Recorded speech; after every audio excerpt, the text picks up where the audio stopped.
श्री विश्वकर्मा जयंतीना पावन अवसर पर घी Gujjar industrial cooperative society limited राजकोटना उपप्रमुख श्री जयसुखभाई पंचासरा तथा तेमना परिवार तरफथी समस्त श्री विश्वकर्मा समाजने हार्दिक शुभेच्छाओं।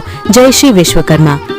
श्री विश्वकर्मा जयंतीना पावन अवसर पर श्री गुर्जर सुतार ज्ञाति राजकोटना कारोबारी सभ्य श्री प्रकाशभाई दुदकिया तथा तेमना परिवार तरफथी समस्त श्री विश्वकर्मा समाजने हार्दिक शुभेच्छाओं। जय श्री विश्वकर्मा।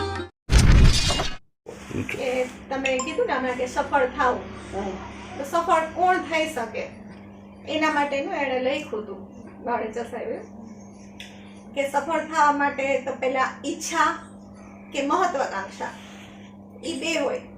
ઈચ્છા અને મહત્વાકાંક્ષામાં પાતળી રેખા હોય। એ કઈ રીતના સમજવી, એ કઈ રીતના ઓળખવી એનો ભેદ।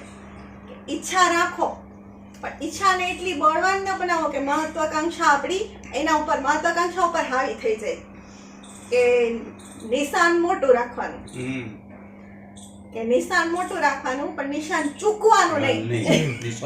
નિશાન ચૂકમાં નહીં નિશાન એટલે એ એક શબ્દ મસ્ત હતા।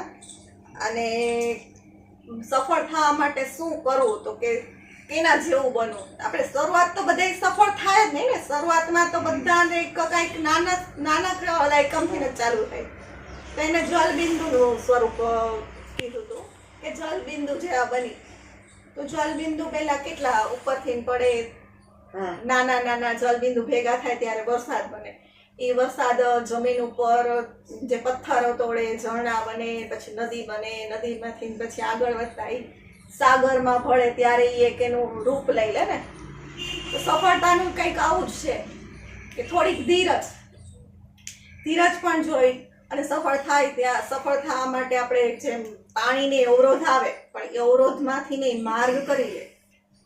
તો એ માર્ગ કરવા માટે ત્યારે આપણી સાચી અંદરની જે તાકાત હોય કે સહન શક્તિ, કારણ કે અવરોધ આપણે માણસને અવરોધ જે પાણીને અવરોધ તરીકે પહાડ પથ્થર એ રીતના હોય। એક સફળ વ્યક્તિ હોય ને એને અવરોધ કરવામાં પોતાના જ માણસો હોય। મેઇન વસ્તુ પોતાના જ માણસો હોય સામે, આપણી સામે ઉભા હોય કે જેમ અર્જુન નહીં હતા ને। તો સફળ થવા માટે તો ત્યારે શું કરવું, તો ત્યાં થોડીક વાર શાંત થઈ જવાનું। થોડીક વાર જો શાંત થાય ને પછી ઓટોમેટિક એના રસ્તા નીકળતા જાય કે જેમ પાણી થોડીક વાર એની સ્થિરતા જાળવે પછી ઓટોમેટિક એનો વેગ પકડીને એ દરિયા સુધી પહોંચે જ છે ગમે તેમ। તો માણસનું પણ કંઈક એવું છે કે પહેલા તમે સ્વપ્ન જુઓ, સ્વપ્ન જોવા માટે સંકલ્પ કરો, સંકલ્પ કરીને પુરુષાર્થ કરો, પુરુષાર્થ કરી અવરોધ આવે ત્યારે થોડુંક મહેનત અને પછી આગળ એનું સફળતા એનું સ્વરૂપ લેશે જ। આટલો એક મેં લખીને વાંચ્યું હતું અને એ વિચાર તમારા સમક્ષ રજૂ કર્યો। Thank you.